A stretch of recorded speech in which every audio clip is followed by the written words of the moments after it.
Funding for this edition of State of Affairs with Steve Adubato has been provided by Atlantic Health System, building healthier communities. The Russell Berrie Foundation, making a difference. The Turrell Fund, supporting Reimagine Childcare. PNC, Grow Up Great. Community Food Bank of New Jersey. Johnson & Johnson. Summit Health, a provider of primary, specialty, and urgent care. The Fidelco Group. And by the Northward Center. Promotional support provided by AM 970 The Answer. And by CIANJ and Commerce Magazine.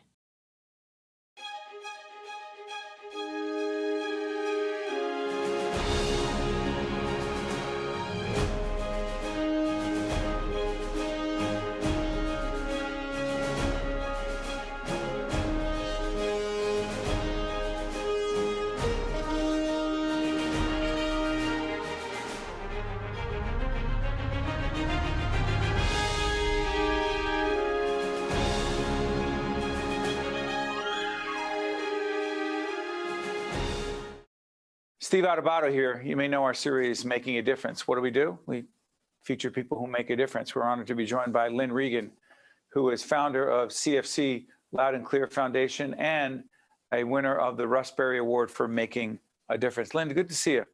Thank you. Good to see you. We're going to put up the website of the organization. Tell everyone what it is and why it matters. So CFC Loud and Clear is a relapse prevention program.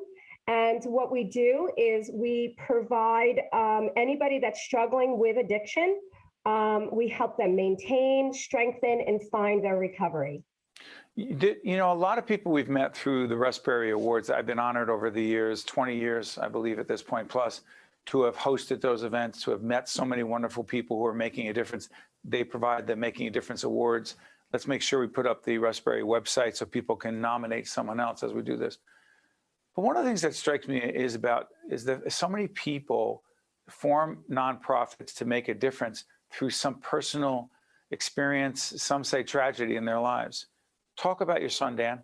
He went through some struggles with addiction, and you know, he met Percocet when he was in 8th grade with a motorcycle accident that kind of catapulted into, he was on a full ride scholarship to university. And he met Oxycontin at college. He soon had a $300 a day habit with Oxycontin. He was caught up in a kind of a pharmaceutical drug ring that was going on with doctors. He lost everything. He began selling all of our possessions in our house. And he went to multiple treatment programs. You know, if the addiction didn't kill him, the system of treatment was going to kill him. What ended up happening was every time he came out of a treatment center, he just met more people that were doing drugs that he hadn't tried yet. And he just kept upping the ante. And there was nothing for him on the other side of this treatment program, which only lasted 30 days, if we were lucky, if the insurance would pay for that. So ultimately, we said that at the end of his journey, you could read his journey on our website. It's very detailed, and it's quite a long story. But ultimately, his last round, he ended up, you know, tasered by police in a psych ward hold for 15 days. And in his last treatment center, I wasn't letting him come home until we could figure out what to do for aftercare. And that's how CFC happened. It was a So I want to be clear. I know it's a longer, more complex story, but we're also managing time. Let me ask you, what is different about what you're doing at the Loud and Clear Foundation? So what is different about what we do is we focus specifically on aftercare. So we focus specifically on people that have already received treatment or have been detoxed and received treatment, and then they come to us. And what we do is find joy, ignite passion. We create lifescapes, and we're a peer-driven facility. What does that mean? That means that we use people that have come through recovery to help people in recovery. So, yeah. By the way, tell us about Dan now. So Dan is now 10 years clean and sober. He's married. He has two gorgeous, I'm not biased by any means, but gorgeous grandchildren he has blessed me with. And he runs CFC and he runs, he's in recovery full on all the time, helping people, find their feet. Let me ask you this. I've asked everyone who has won the Russ Berrie Award for Making a Difference what that award means to them, and the answer is always different for everyone. What does it mean to you to win this award, and what has it done for your passion to continue your work? Yeah, so it was I was very touched by this award for multiple reasons. First of all, you have to be nominated, and to be nominated by somebody who has passed through and is a member of CFC Loud and Clear, and they have come, full circle. That's what CFC stands for, coming full circle. And so it's somebody that came through our program that nominated me. So I was very touched by that. I also think it's incredible that the Russ Berrie Award is given to people that, I'm just a mom, that many moms have gone through this journey. And to be noticed it does fuel more passion, and that makes us continue our work, and it makes us continue to heal families in this area. Hey, Lynn, you're making a difference. We've had the website up throughout the segment. We'll do that in post-production so that people can find out more about the CFC Loud and Clear Foundation, and also intersperse the website for the Russ Berrie Foundation, because the whole idea of the awards, the Making a Difference Awards, is to nominate people who are doing pretty important, special things that are having a positive impact on the lives of others. And often it comes from the pain and heartache and the tragedy in some cases. In your case, your son, Dan, is doing well, but it doesn't always turn out that way for everyone. No. So I can't thank you enough, Lynn, for joining us and making a difference just by being with us. Thank you, Lynn. Great. Thank you so much for having me. You got it. I'm Steve Adubato. That is Lynn Regan. We'll be right back. To watch more State of Affairs with Steve Adubato, find us online and follow us on social media. Right now, families all across New Jersey are struggling with hunger, and their financial futures remain uncertain. You can be the hope for our hungry neighbors in need in a time when that need is still so great. The Community Food Bank of New Jersey, the state's largest anti-hunger, anti-poverty organization, is filling the emptiness caused by hunger with food, help, and hope. Go to cfbnj.org now to join us. How do you create change? By cultivating hope. And we see that every day. In the eyes of our preschoolers, in the souls of the seniors in our Adult Day program, in the minds of the students at Robert Treat Academy, a national Blue Ribbon School of Excellence, in the passion of children in our Youth Leadership Development Program, in our commitment to connections at the Center for Autism, and in the heart of our community, the North Ward Center, creating opportunities for equity, education, and growth. We're now joined by Bob Guarasci, who is Chief Executive Officer of an organization called New Jersey Community Development Corporation. Good to see you, Bob. It's great to see you, Steve.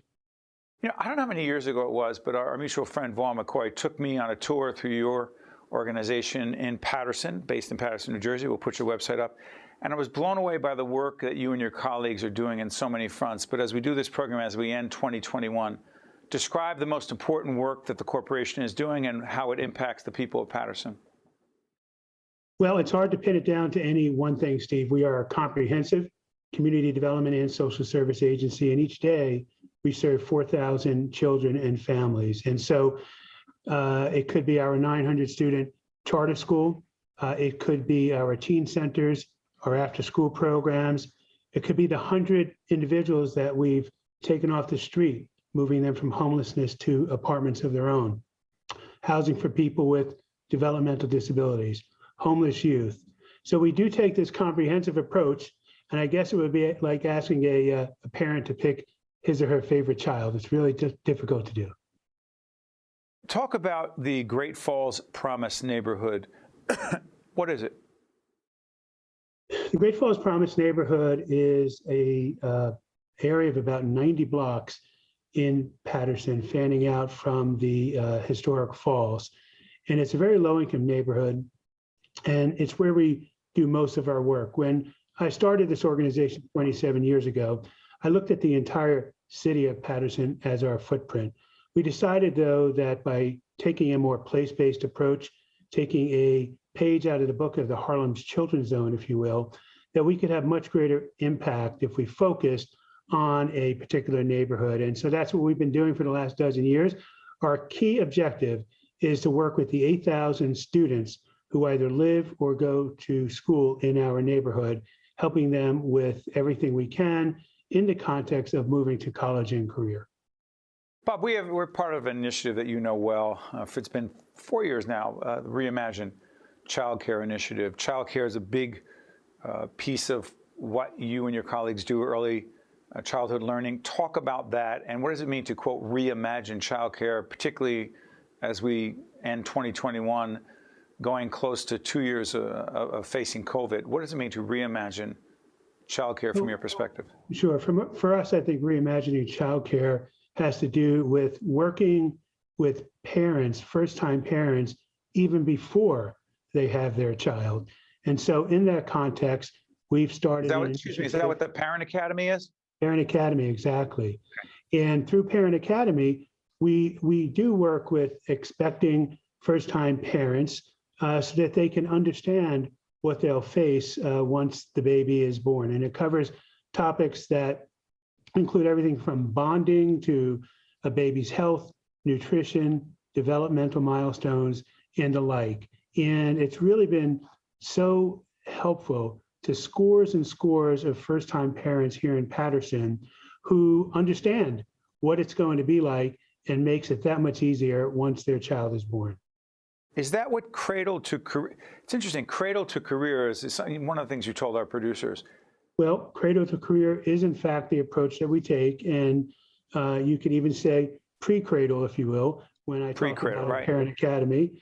But we have programs that span the entire continuum of a young person's life from the time they are born through elementary and grade school and middle school, high school, and then beyond. And one of the areas that we're hoping to expand our impact is in the area of college readiness, so that as many Paterson students as possible not only go on to college, but finish college.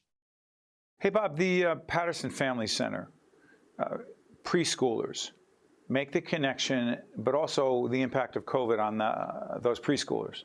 Sure. Well, here in Paterson, because we follow the calendar of the public school district, the preschool was closed for the entirety of March 2020 until just this past September. So those students— September 2021. Well, correct. So they were not in class for really a full 18 months. And there's no doubt that that has had a dramatic impact on their readiness to learn, and ultimately their readiness to go on to kindergarten. We tried our best through remote learning, which I think is particularly challenging with 3 and 4 year olds. But nonetheless, I think we've made an impact. What we're finding now that we've returned, is that there are some parents who are reluctant to have their child come back, feeling maybe that it's not necessary to go to preschool and risk their child's health. What we're doing is trying to convince them that we've done everything humanly possible to make the space as safe as possible, and that it's much more important that they have their kids come to our preschool and set the foundation for a good educational career.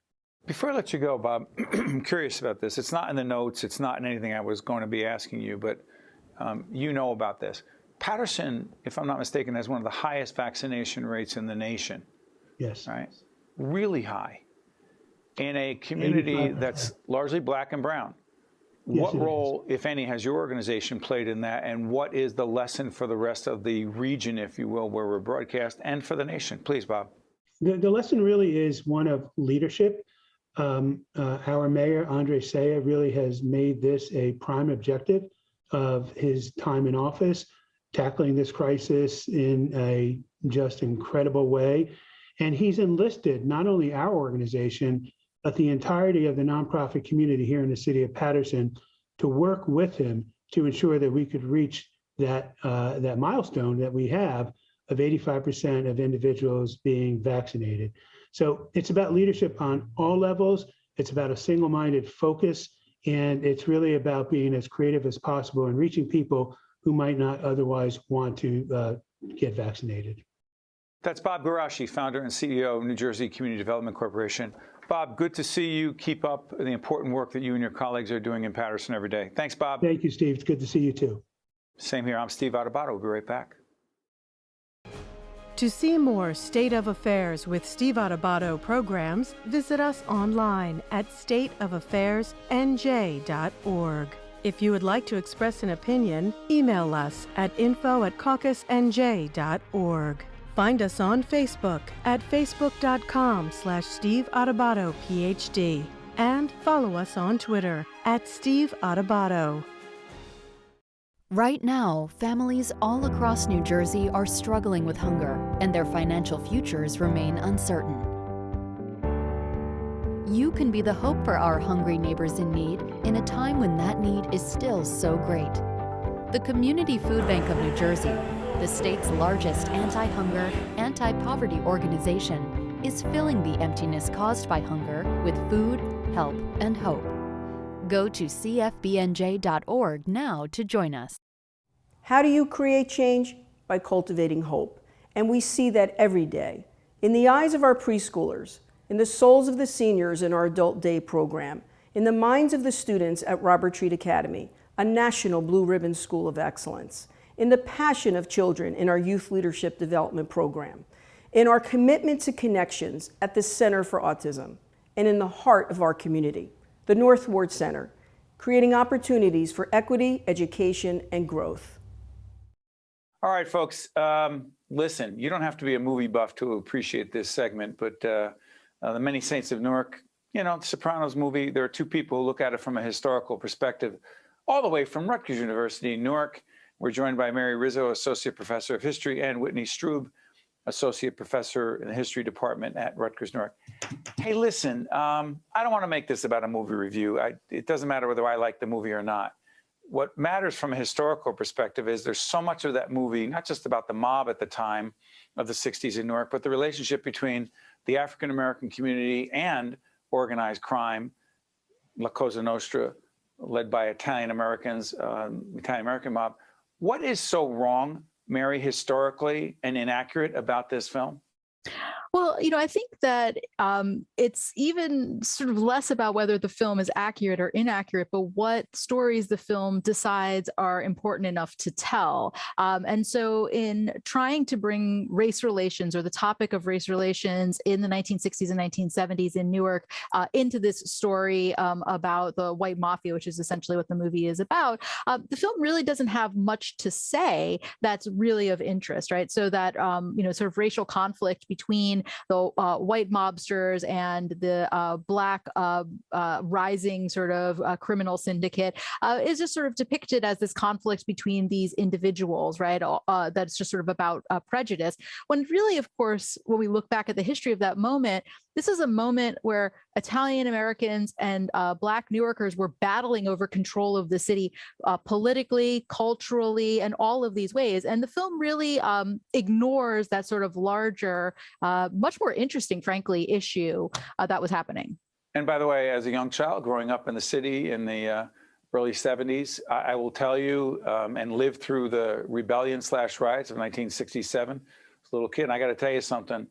It was the strife, the tension, the confusion, all of it, so fascinating, so interesting, so scary. But none of it was in there. Whitney, jump in here. What is the message? And by the way, I'm not here to advocate any other movie or whatever, but I happen to be watching, I was telling Frank Brown, our audio engineer, I've been watching The Godfather of Harlem, which happens to be, I wish both of you could see it, because to me, the depth of it, the relationship, so complex. There's a question here, Whitney. what do we need to understand about the complexity of that relationship between African Americans and whites, disproportionately ethnic whites in our cities, and Newark being one of the biggest?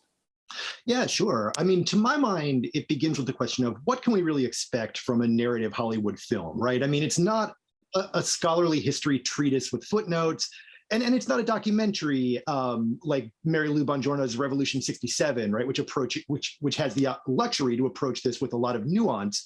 But that being said, for me, watching this film, I couldn't help but think of recent Hollywood movies that do engage with history in a more robust way, right? Whether it's Ava DuVernay's Selma, Spike Lee's *Da 5 Bloods, Judas and the Black Messiah, even somebody like Quentin Tarantino, whose films can be problematic, but profoundly engaged with history, right?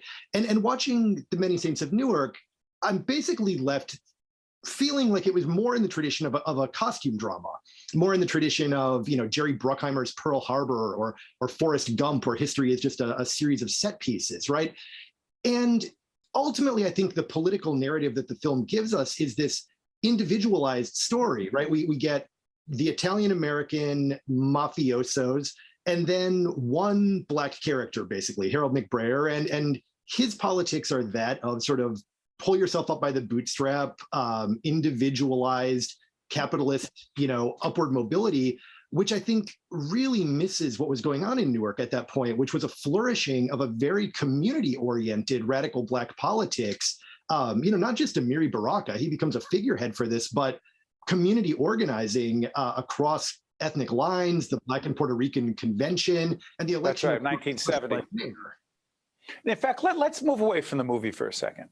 I'm fascinated by this because not just because it was my youth in the city of Newark and Brick City, but it's Newark is so many other cities. But here's what I'm fascinated by. So organized crime, and I've often said this on the air, in my neighborhood, largely Italian-American, the mafia, organized crime, it was a part of the community. It just was, it always was. And what was fascinating to me, and I want you to comment on this in terms of 1970, what was so interesting is that in our neighborhood where we grew up, Italian-American, when there was a race between Ken Gibson, a civil engineer who was running for mayor of Newark, against an indicted Italian-American, mob-connected, his name is Hugh Adenizio, he was in the pocket of the mob and went to jail for it, right? Disproportionately, the Italian-Americans in our neighborhood were saying, at least we're going to vote for Hugh Adenizio. Yeah, he's a crook, but he's one of ours. Mary, do I have that wrong?